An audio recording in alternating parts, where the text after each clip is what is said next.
Alright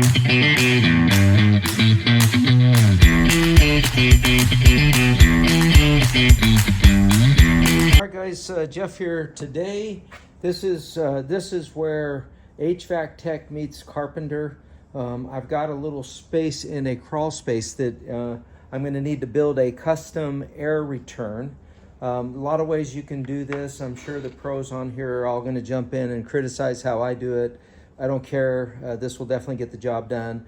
I'm using what I had left on site, and one of the benefits of being last on site is there's always a lot of scrap, and so I'm using this beautiful LP siding. It's already impregnated, fire resistant, water, mold resistant, everything that you need in this wood. And I'm going to be cutting out some blocks here. So again, Carpenter meet HVAC tech, and we're going to just really quick make a custom return.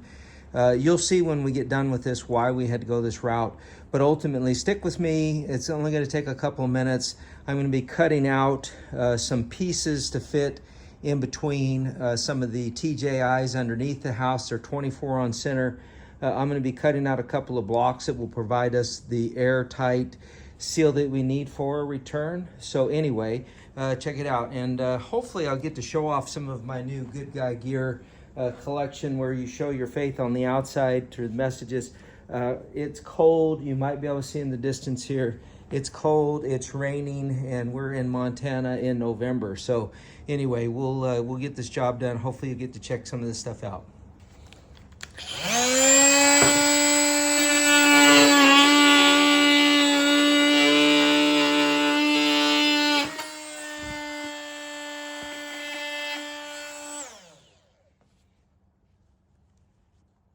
So you can see I went ahead, I'm sitting in the manhole right now, but the TGI layout is the same, obviously, where I'm going to be under the house. This is just a little easier to show. And you can see I've got my little notches cut out for this to ride on. This will obviously provide support, so I don't have to worry about a lot of weight pulling down on that. And again, the finished carpenter in me would look at this and think, oh my gosh, look at those big gaps here. I kind of actually want there to be some gaps because I'm going to use some foam insulation to seal this. I'm not worried about it. That's going to squeeze through there. Same with right here along on the top. But by and large, you can see I'm starting to form the inside walls of that return duct. And so we'll get underneath here in just a second to show, but this just gives you an idea. That's the idea behind it.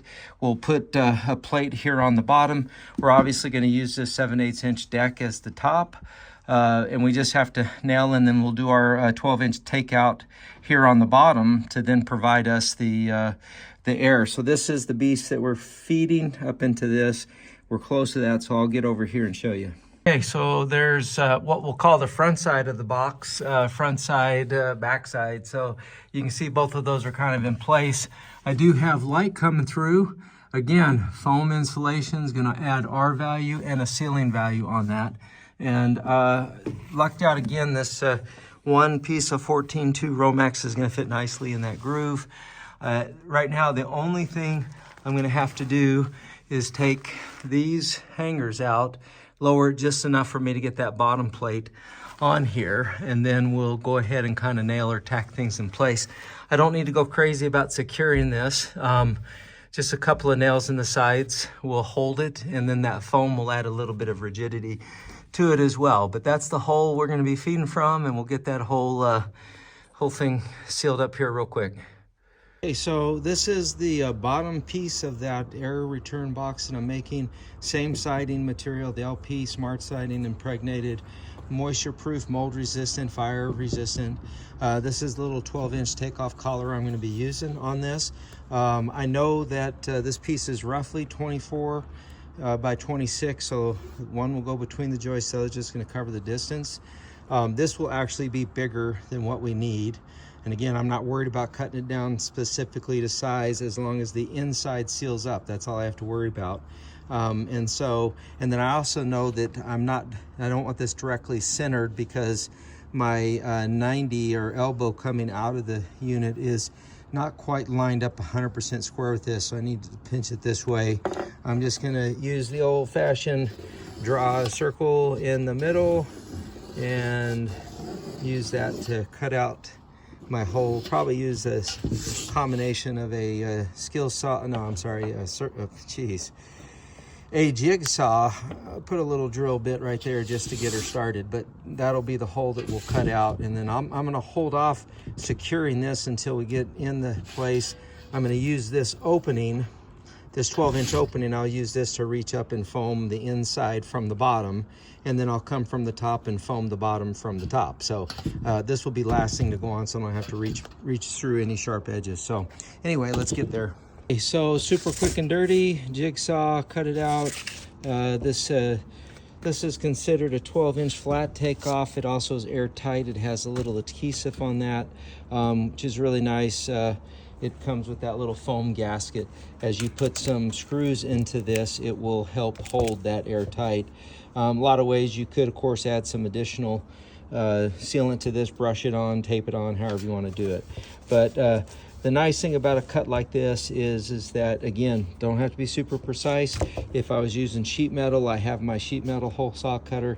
They'll cut up to 12 inches, but doesn't like to go through big, thick boards like that. So anyway, that's the start of it. We'll go down in the basement, or I'm sorry, crawl space, get this installed and see where we're at.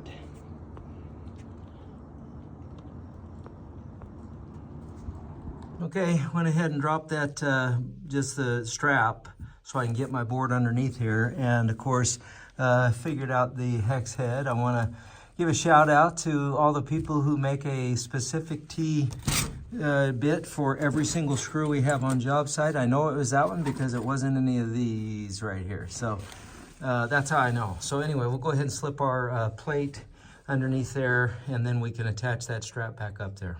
Okay, so I did end up having to take this little hanger out too. I'll be able to put that back in as well. But as I lowered these gas strap, you can see the nice benefit is it's basically holding the thing in place as I'm going to screw it.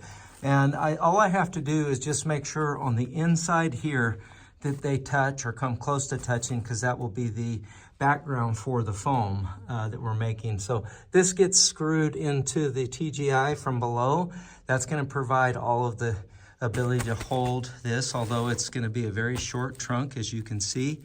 So anyway, that's going to be that. We'll have that put in place there in just a second, and we'll start foaming from the inside down below, and then we'll go up on top and look down at our work. Okay, so let's kind of review what we've done. We've gone ahead and put our hanging brackets back up on our gas line and our water line. We've got the bottom plate secured with our screws, and then a couple things. This piece doesn't necessarily need to be secured super tight. This looks like a nail I missed, but it's not. I use this as a tag so I could push back against it on the inside, and then also give me a reference on this side of where to actually put my nails. So that gives you this. As you can see, I can push against it pretty firm, no issues there, and we're just gonna have to worry about sealing it up. So anyway, it's all installed. Now's the sealing part, and then we'll hook our duct up to it. So anyway, pretty easy, straightforward, built your own box, TGI to TGI. We're gonna get this airtight, insulated, and ready for air. Okay, you can see the hole there. This is a better view of it. And as it goes, you're gonna get a better view than I have, but there's your nails holding it into the front, and then I've got the nails on the back. I've got that pushed in and around, and you can see what I've got to seal up. Not a whole lot, but anyway, all in all, happy with that. Probably gonna rethink this flex duct. Such a short span, I may just use an actual piece of 12-inch angle and fit in there, but we'll see. We'll get to that point here in just a second. Okay, I decided to come up and do it up top first, just because I didn't want to spray in this open hole and have any of that foam come up on the carpet or tile, but you're getting a good look of the inside of this and really the simplicity and the easiness of this. The only thing that's going to get sealed up in here is that Romex, but Romex, as you know, gets sealed in foam and insulation all the time.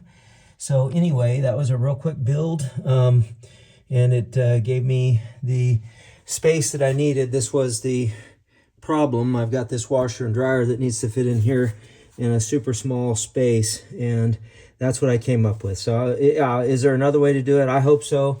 Is there a better way to do it? Probably. If there is, let me know in the comments. I'd love to hear how you would do it. But I'm going to go ahead and seal up some of these cracks and get that foam in here. Okay, so foam's been sprayed.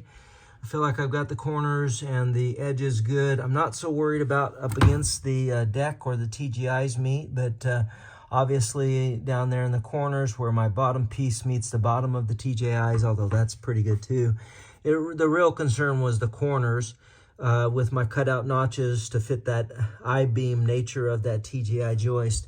So anyway, I think I've got it in there good. I'm gonna just let that cure a little bit and go back and work in the bottom part. I'm gonna go ahead and give this flex a try. Kind of got it measured out where I need it to be. I'm gonna cut it, and then if I have to cut it again, I'll cut it again. But using this Alco, I love this knife.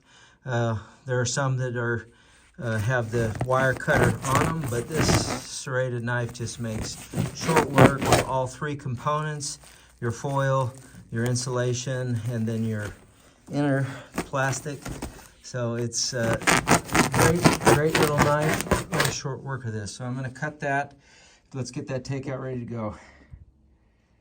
Okay, so I got that collar screwed on, and just a real quick kind of important tip is make sure you use a screw that's threaded all the way up to the head on thin material like this. If I were to have used let's see, one of these, of course the length doesn't really matter, but if I were to have used one of these screws, these are, oh, not that one. Grab the only one in there that does not illustrate my point. So one of these guys, they're not threaded at the top, so you would just literally pull through and there's nothing grabbing it. So make sure you use the right screws. And just for spite, I went ahead and added Phillips to this mix. So we have a T20, a T25, and a Phillips now in this same little area, just for kicks and giggles. I am using that little foil tape, mastic sealed, to go around the inside collar of this flex. All right, so just putting that zip tie right on it, using my Malco tightener. Get that nice and snug on the takeoff lip there. And that's about it. So anyway, you can see got pretty good shape on that. Not necessarily the most ideal. Would like to have been back about another 3 or 4 inches if we had it. But all in all, we got our custom box sealed and taken care of there. So not going to worry about anything from that end. I think we're in good shape. And all in all, simple deal. So if you like this content, all right, so there's your homemade custom return duct box built on site. Did not have to run to the supply house again to get one more piece, which I didn't think they would make anyway. I could have a custom, metal guy make that for me for a couple $100, but literally looked around the scrap pile, saw some siding, thought I would make do and save me a trip, save me the time from having to come back out. Now I can get this job done. So anyway, if you like the content, please feel free to share, comment, and then check out our Good Guy gear wear. We've got a lot of work in our workbench collection that will help dress you up on the job site. But as always, guys, take care, keep watching. I'll catch you next time on The Lowdown.